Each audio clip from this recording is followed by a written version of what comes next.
நாம் தமிழர் கட்சியோட தலைமை ஒருங்கிணைப்பாளர் திரு சீமான் அவர்கள் மேடம் ஜெயலலிதா உயிரோடு இருந்தப்ப அதிமுகவோட பி டீமாக செயல்பட்டு இருந்தார். திமுக ஆட்சியில் இருந்தப்ப திமுகவோட பி டீமாக செயல்பட்டார். இப்போ தாவேகா ஆட்சியில் இருக்காங்க. இப்போ திரு சீமான் அவர்கள் திமுகவோட பி டீமாகவும் செயல்படுறாரு, அதிமுகவோட பி டீமாகவும் செயல்படுறாரு. அதே திரு சீமான் அவர்கள் பாஜகவோட பி டீமாகவும் செயல்படுறாரு அப்படின்னு சொல்லி தாவேகாவை சேர்ந்த நண்பா, நண்பீஸ், தோழா, தோழிஸ் எல்லாரும் சோஷியல் மீடியாவில் எழுதுகிறாங்க, பரப்புகிறாங்க.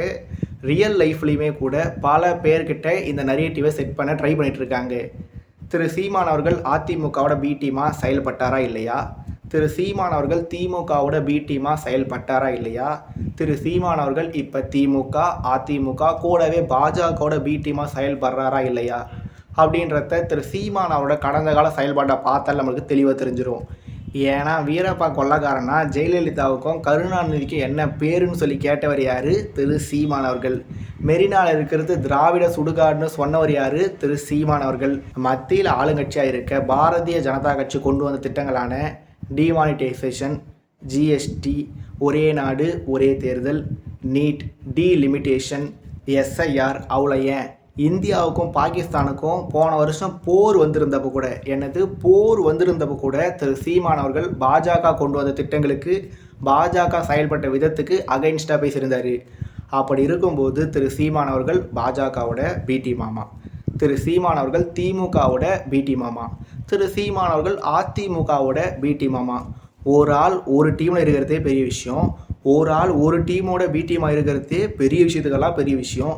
அவர் ஒரே நேரத்தில் ஒரு கட்சியோட தலைமை ஒருங்கிணைப்பாளராகவும் இருப்பாராமா. திமுக, அதிமுக, பாஜக, அந்த கட்சி இந்த கட்சின்னு சொல்லி எல்லா கட்சிக்குமே திரு சீமான் அவர்கள் பி டீமாக இருப்பாராமா. நரேட்டிவ் செட் பண்ண ட்ரை பண்ணுறது தப்பு இல்லை, ஆனால் அந்த நரேட்டிவ் கொஞ்சமாச்சும் நம்புகிற மாதிரி இருக்கணும் இல்லையா? ஆனால் அப்படி நம்ப முடியாத ஒரு நரேட்டிவை செட் பண்ணாலுமே அதை நம்புறதுக்குன்னு கூட தமிழ்நாட்டில் கோடிக்கணக்கான மக்கள் இருக்காங்கன்றத நினைக்கும் போது தான் ரொம்ப ரொம்ப வருத்தமாக இருக்குது. இங்கே என்னன்னா, திரு சீமான் அவர்கள் 2010 கட்சியை தொடங்கும் போதே திராவிட கட்சிகளோட கூட்டணி இல்லை, தேசிய கட்சிகளோடவும் கூட்டணி இல்லை அப்படின்றத அறிவிச்சிட்டு தான் அரசியல் கட்சியை தொடங்கியிருந்தார். 2010 தொடங்கி இப்போ 2026 16 வருஷம் முடிஞ்சிருச்சு. இந்த 16 வருஷமும் திரு சீமான் அவர்கள் சொன்ன சொல்லில் கொண்ட கொள்கையில் உறுதியாக இருக்கார். 2016 2026 வரைக்கும்னு சொல்லி கடந்த 10 வருஷத்தில் 3 சட்டமன்ற தேர்தல், 2 நாடாளுமன்ற தேர்தல்னு சொல்லி எந்த தேர்தலையுமே திரு சீமான் அவர்கள் கூட்டணி வைக்கலை. திரு விஜய் அவர்கள் கூட்டணி வைக்கலை. எப்போ? 2026 தமிழ்நாடு சட்டமன்ற தேர்தலில். ஏன்னா அவர் கூட கூட்டணி வைக்கிறதுக்கு யாருமே வரலை. ஆனால் திரு சீமான் அவர்களை கூட்டணி கூப்பிடாத கட்சிகளே இல்லைன்னு இருக்கும்போது கூட திரு சீமான் அவர்கள் கூட்டணி வைக்கலை. அப்படி இருந்தாலும் திரு சீமான் அவர்கள் கொண்ட கொள்கையில் வெற்றியோ தோல்வியோ கடைசி வரைக்கும் தனித்து தான் நிற்பேன் அப்படின்றதுல உறுதியாக இருந்தாலுமே திரு சீமான் அவர்கள் பி டீம், திரு சீமான் அவர்கள் பி டீம், திரு சீமான் அவர்கள் பி டீம்னு சொல்லி தொடர்ந்து ஒரே விஷயத்தை முன் வச்சுட்டே இருக்காங்க. இந்த முறை ஏன் மறுபடியும் ஒரு முறை திரு சீமான் அவர்கள் பாஜகவோட பி டீம்னு முன் வச்சாங்க? ஏன்னா திரு சீமான் அவர்கள் சரத்குமார் அவர்களோட பிறந்த நாள் விழா கூட்டத்தில் கலந்துக்கிட்டு அங்கே பேசியிருந்தார். அந்த கூட்டம் பாஜக சார்பாக நடத்தப்படலை. பிறந்த நாள் கொண்டாடின திரு சரத்குமார் அவர்கள் என்னதான் பாஜகவோட ஒரு அங்கமாக இருந்திருந்தாலுமே அந்த கூட்டம் திரு சரத்குமார் அவர்களோட சமுதாயத்தை சேர்ந்தவங்க ஏற்பாடு பண்ண கூட்டமாக இருக்கும்போது அந்த கூட்டத்தில் திரு சீமான் அவர்கள் கலந்துக்கிட்டு பேசுகிறாரு. அந்த கூட்டத்தில் பேசும்போது தான் திரு சீமான் அவர்கள் 1ஆம் கிளாஸ் பாட புத்தகத்தை தொடர்ந்து படிச்சுட்டே இருக்க முடியாது, கற்றறிவை விட பட்டறிவு மேலானது அப்படின்னு சொல்லலாம் பேசிட்டாரு. திரு சீமான் அவர்கள் நயினார் நாகேந்திரன் அவர்களுக்கு மேடையிலேயே பதில் சொல்லிட்டாரு. நயினார் நாகேந்திரன் அவர்கள் பேசும்போது இப்போ இருக்கா மாதிரியே இதே மேடை ஒரு 2 மாதத்துக்கு முன்னாடி இருந்திருந்தா 2026 தமிழ்நாடு சட்டமன்ற தேர்தலோட முடிவு எப்படி இருந்திருக்கும் அப்படின்னு சொல்லி கேட்டார். அதுக்கு திரு சீமான் அவர்கள் நேற்று பேசுனது இன்றைக்கி தப்பாக தெரியும், இன்றைக்கி பேசுகிறது நாளைக்கு தப்பாக தெரியும், அதனால் சரின்னு எதுவுமே இல்லை, தப்புன்னு எதுவுமே இல்லை, படிப்பறிவை விட பட்டறிவு தான் மேலானதுன்னு சொல்லி திரு சீமான் அவர்கள் சொல்லிட்டதுனால திரு சீமான் அவர்கள் கூட்டணிக்கு தயாராகிட்டார். திரு சீமான் அவர்கள் கொள்கையை விட்டு கொடுத்துட்டாரு. திரு சீமான் அவர்கள் காம்ப்ரமைஸ் பண்ண போகிறது கன்ஃபார்ம் ஆயிடுச்சுங்க அப்படின்னு சொல்லி என்ன தான் எண்ணற்ற கட்டுக்கதைகளை அவிழ்த்து விட்டாலுமே திரு சீமான் அவர்கள் சரத்குமார் அவர்களோட பிறந்தநாள் விழா கூட்டத்தில் கலந்துட்டு வந்த பிறகும் கூட திரு சீமான் அவர்கள் பாஜக அரசோட திட்டங்களுக்கு அகைன்ஸ்டாக தன்னோட கருத்துக்களை முன் வச்சுட்டு தான் வராரு. அப்படி இருக்கிறதுனால திரு சீமான் அவர்கள் பாஜகவோட சேர்ந்துருவாரோ, திரு சீமான் அவர்கள் பாஜகவோட பி டீமாக செயல்பட்டுருவாரோன்னு சொல்லி இவங்க என்ன வேணால் நரேட்டிவை செட் பண்ணட்டும், அந்த நரேட்டிவில் பல தமிழ்நாட்டு மக்கள் அதை உண்மைன்னு சொல்லி நம்பட்டும், திரு சீமான் அவர்கள் மேலே கோபம் கொள்ளட்டும். பட் திரு சீமான் அவர்கள் தான் கொண்ட கொள்கையில் தெளிவாக இருக்காருன்றது, திரு சீமான் அவர்கள் தான் பேசுகிற மேடையில் என்ன பேசுகிறாரு, அறிக்கைகள் மூலமாக என்னத்தை சொல்ல வராருன்றத முழுசாக பார்க்குற எல்லாருக்குமே திரு சீமான் அவர்கள் கொண்ட கொள்கையில் உறுதியாக இருக்காருன்றது கண்டிப்பாகவே தெரிய வரும். இதே விளக்கம் தான் திரு சீமான் அவர்கள் பொய்யா பேசுகிறாரு, திரு சீமான் அவர்கள் மாற்றி பேசுகிறாருன்னு சொல்லி விமர்சனங்கள் முன்வைக்கிறாங்க இல்லையா, அவங்களுமே கூட திரு சீமான் அவர்கள் ஒரு கூட்டத்தில் 1 மணி நேரம் பேசுகிறாருன்னா அந்த 1 மணி நேரத்துலேருந்து 1 நிமிஷம் 2 நிமிஷம் 3 நிமிஷம் சொல்லி துண்டாக பார்க்கும்போது திரு சீமான் அவர்கள் மாற்றி பேசுகிறாரு, திரு சீமான் அவர்கள் பொய்யா பேசுகிறாருன்னு சொல்லி உங்களுக்கு ஒரு எண்ணம் வரத்தில் எந்த தப்புமே இல்லை.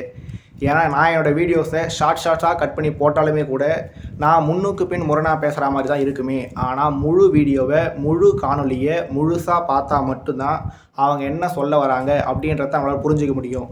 3 மணி நேரம் படத்தை முழுசாக பார்க்காம அந்த படத்தில் இருக்க ஏதோ ஒரு மொக்க சீனை பார்த்துட்டு அந்த படம் மொக்கன்னு சொல்கிறதோ, இல்லை அந்த படத்தில் இருக்க ஒரு நல்ல சீனை பார்த்துட்டு அந்த படம் சூப்பர்னு சொல்கிறது எப்படி தப்போ, அதே மாதிரி தான் திரு சீமான் அவர்கள் 1 மணி நேரம் பேசியிருக்கும் போது அந்த 1 மணி நேரத்தில் இருந்து 1 நிமிஷம் கிளிப்பிங்கை மட்டும் எடுத்துக்கிட்டு அந்த கிளிப்பை மையமாக வச்சுக்கிட்டு திரு சீமான் அவர்கள் பொய் பேசுகிறாரு, திரு சீமான் அவர்கள் மாற்றி பேசுகிறாருன்னு சொல்லி நீங்கள் முன்முடிவுக்கு வந்துட்டிங்கன்னா அதன் பிறகு உங்களோட மனநிலையை யாராலையுமே மாற்ற முடியாது.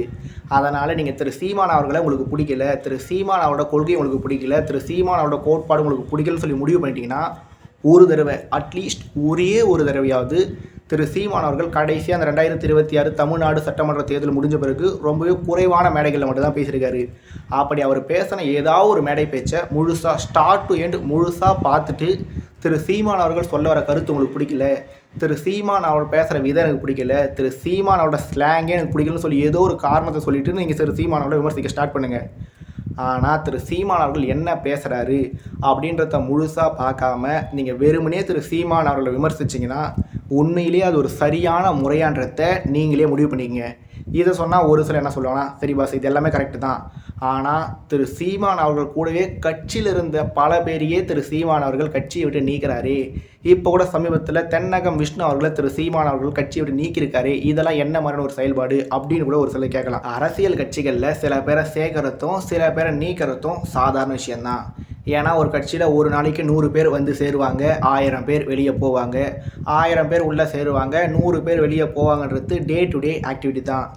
ஆனால் நாம் நம்மளோட ப்ரீவியஸ் வீடியோஸில் சொல்லியிருந்த மாதிரி போகிறவங்களாம் போங்கன்னு சொல்லி நீங்கள் போக விட்டுட்டே இருந்து கட்சியை விட்டு நீக்கிட்டே இருந்தீங்கன்னா கடைசியில் உங்கள் பின்னாடி யாருமே இருக்க மாட்டாங்க அப்படின்றதையும் திரு சீமான் அவர்கள் கண்டிப்பாகவே உணரணும். ஆனால் திரு சீமான் அவர்கள் திரு தென்னகம் விஷ்ணுவாக இருந்தாலும் சரி, இல்லை இதுக்கு முன்னாடி வெளியே போன களஞ்சியம்னு சொல்லி யாராக இருந்தாலுமே சரி, அவங்க உண்மையிலேயே கட்சிக்கு விரோதமாக கட்சிக்கு எதிரான செயல்பாட்டில் ஈடுபட்டிருந்து அவங்க கட்சியை விட்டு வெளியே போனால் ஓகே. அப்படி இல்லாமல் திரு சீமான் அவர்கள் அகென்ஸ்டாக ஏதோ ஒரு விஷயத்த பேசிட்டாங்க, ஏதோ ஒரு விமர்சனத்தை முன் வச்சுட்டாங்க, கேள்வி கேட்டுட்டாங்க அப்படின்ற ஒரு மனநிலையில் உண்மையிலேயே சோஷியல் மீடியாவில் விமர்சிக்கிறவங்க சொல்கிற மாதிரியே திரு சீமான் அவர்கள் அதிபர் மனநிலையில் செயல்பட்டு திரு சீமான் அவர்கள் தொடர்ச்சியாக கட்சியிலிருந்து நீக்கம், கட்சியை விட்டு வெளியே அனுப்புறதுன்னு சொல்லி இருந்தார்னா அது கண்டிப்பாகவே திரு சீமான் அவர்களுக்கும் சரி நாம் தமிழர் கட்சிக்கும் சரி நல்ல விஷயம் இல்லை. அதனால் தென்னகம் விஷ்ணு அவர்களை திரு சீமான் அவர்கள் எதுக்காக கட்சியை விட்டு நீக்கினாருன்றது திரு சீமான் அவர்களுக்கும் தென்னகம் விஷ்ணு மாதிரியான மிகவும் முக்கியமான நபர்கள் மட்டும்தான் தெரிய வரும். வெளியே 1000 கருத்து சொல்லலாம், இதனால தான் இது பண்ணாங்க, இந்த போஸ்ட்டு போட்டார், இந்த மாதிரி பேசிட்டார், இந்த ட்வீட் போட்டார், இந்த மாதிரி வீடியோ போட்டார்னு சொல்லி என்ன வேணால் விளக்க சொல்லலாம். பட் உண்மையான காரணன்றது அந்த 2 பேருக்கு இல்லை ஒரு சில நபர்கள் மட்டும்தான் தெரியும். அதனால் அந்த காரணம் சரியான காரணமாக இருந்து திரு சீமான் அவர்கள் தென்னகம் விஷ்ணு அவர்களை கட்சியை விட்டு நீக்கியிருந்தால் ஓகே. அப்படி இல்லாமல் தனிப்பட்ட காரணங்களுக்காக இல்லை தான் கட்சியோட தலைவர், நான் தான் நாம் தமிழர் கட்சி அப்படின்ற ஒரு மனநிலையில் திரு சீமான் அவர்கள் கட்சியை விட்டு நீக்கியிருந்தார்னா அது சரியான விஷயம் இல்லைன்றதை நான் இங்கே பதிவு பண்ண கடமைப்பட்டிருக்கேன்.